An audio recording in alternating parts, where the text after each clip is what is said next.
নমস্কার বন্ধুরা, শুভ সকাল। সকালে একটা টিফিন বানাচ্ছি।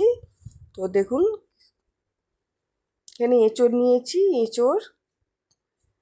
এঁচোড়টা কাটার জন্যে সর্ষের তেল হাতে নিয়ে নেবো।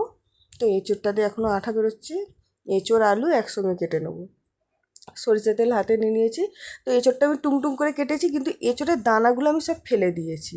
দানা ফেলে দিয়ে এঁচোড়টাকে টুমটুম করে কেটে নিয়েছি, তার সঙ্গে আলু ছোটো ছোটো করে কেটে নিয়েছি। এবার এইগুলো ভাপাতে দিয়ে দেবো। প্রেসার কুকারে সিটি দিতে দেবো। লবণ দিচ্ছি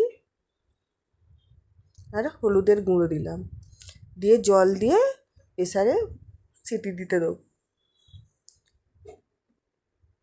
এখানে পেঁয়াজ, আদা, রসুন একসঙ্গে আমি বেটে নেব। আমরা চাইলে আলাদাও বাটতে পারেন, তো আমি একসঙ্গেই বেটে নিচ্ছি। কড়া গরম হয়ে গেছে, কড়ায় সর্ষের তেল দিয়ে দিলাম।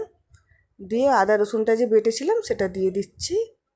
দিয়ে ভালো করে শুকনো শুকনো করে একটু ভাজা ভাজা করে নেবো, তারপরে মশলা দেবো। আগে আদা রসুনটা নেড়ে একটু ভাজা করে নিলাম। এবার লবণ দিলাম। যেমন জিনিস তেমন পরিমাণ হিসাবে দেবেন, যদিও এঁচোড়ে লবণ দিয়ে ভাপিয়েছি, ওই জন্য কম পরিমাণে লবণ দিলাম। একটু সামান্য হলুদের গুঁড়ো দিলাম, কাশ্মীরি লঙ্কার গুঁড়ো দিচ্ছি, মিট মশলা দেবো আর ম্যাগি মশলা দেবো। দিয়ে ভালো করে মশলাটা নেড়ে নেবো। তারপরে এদিকে মশলাটা শুকনো শুকনো করে ভাজা ভাজা হতে হতে এখানে আমি লঙ্কার গুঁড়ো দিইনি, আমি কাঁচা লঙ্কা নিয়েছি। আপনারা চাইলে লঙ্কার গুঁড়োও দেবেন। কাঁচা লঙ্কা আর এঁচোড় আলুটা যে সিদ্ধ করে রেখেছিলাম সেটা মিক্সচারে বেটে নেব। দেখুন কতটা মিহি করে বাটা হয়েছে, কতটা সুন্দর বাটা হয়েছে। মশলাটা কষানো হয়ে গেছে, এবার বাটাটা দিয়ে দেবো। এটা একটু নাড়তে সময় লাগে, তো হালকা আঁচে আস্তে আস্তে করে ধীরে ধীরে নাড়তে হবে। যখন হয়ে যাবে মশলাটা, তখন দেখবে কোণা থেকে ছেড়ে যাচ্ছে। এখানে ময়দা নিয়েছি, ময়দায় সামান্য পরিমাণে লবণ দেবো, দিয়ে প্লেন জল দিয়ে মাখিয়ে নেব। আপনারা একবার বাড়িতে এরকম বানিয়ে দেখবেন, খুব সুন্দর খেতে লাগে। ময়দাটা মাখানো হয়ে গেছে, এবার গোল গোল করে লেচি কেটে নেব। লেচিটা কাটা হয়ে গেছে, এবার কেমন পুরটা দিচ্ছি দেখুন।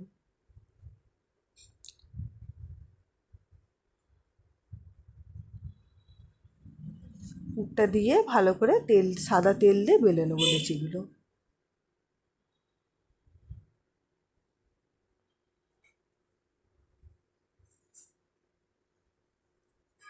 তো আমি এখানে নিজেই ফোন ধরে নিজেই করছি, সেই জন্য আমার একটু অসুবিধা হচ্ছে। ফোনটাকে এক জায়গায় রেখে তবে করতে হচ্ছে। কেউ একটু ধরলে সেটা ভালো হয়। আবার তারপরে ছেলেটাকে ডেকেছি, ছেলেটা এসে ধরেছে ফোনটা। এবার দেখুন পুরটা দিয়ে, পুরটাও কতটা শুকনো শুকনো হয়ে গেছে দেখুন।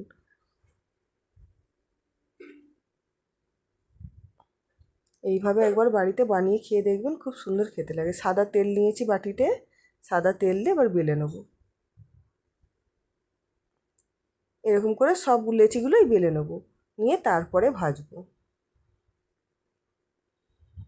দেখুন একটুও কিন্তু ফাটেনি, কিছু হয়নি। তো ফাটলেও কোনো অসুবিধে নেই, কেন এটা ছাঁকা তেলেও আপনারা ভেজে খেতে পারেন লুচির মতন, আবার কম তেলে হালকা করে পরোটার মতনও ভেজে খেতে পারেন।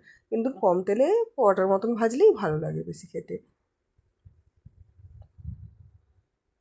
দেখুন দুখোল হয়ে পুরো ফুলে যাবে দেখুন।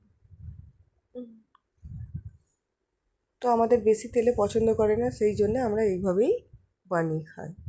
তো আপনারা একবার বানিয়ে খেয়ে দেখবেন, সত্যিই খুব সুন্দর খেতে লাগে। এঁচোড়ের পরোটা যেরকম খেতেও সুন্দর, দেখতেও সুন্দর, খুব সুন্দর খেতে লাগে।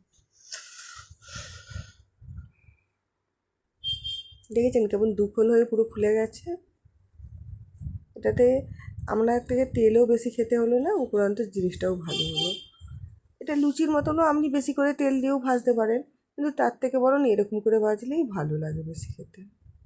আপনাদের যেটা ভালো লাগবে সেইভাবে ভেজে খাবেন, কিন্তু বানিয়ে খেয়ে দেখবেন, খুব সুন্দর খেতে লাগে। ছেলেকে এখানে খেতে দিয়েছি, ছেলে খুব গরম, হাত দিতে পারছে না। এবং কতটা সুন্দর লাগছে দেখতে। আপনারা একবার অবশ্যই বাড়িতে বানিয়ে খেয়ে দেখবেন। ভালো লাগলে না একটা লাইক করবেন। সবাই ভালো থাকবেন, সুস্থ থাকবেন। ভিডিওটা এখানেই শেষ করছি।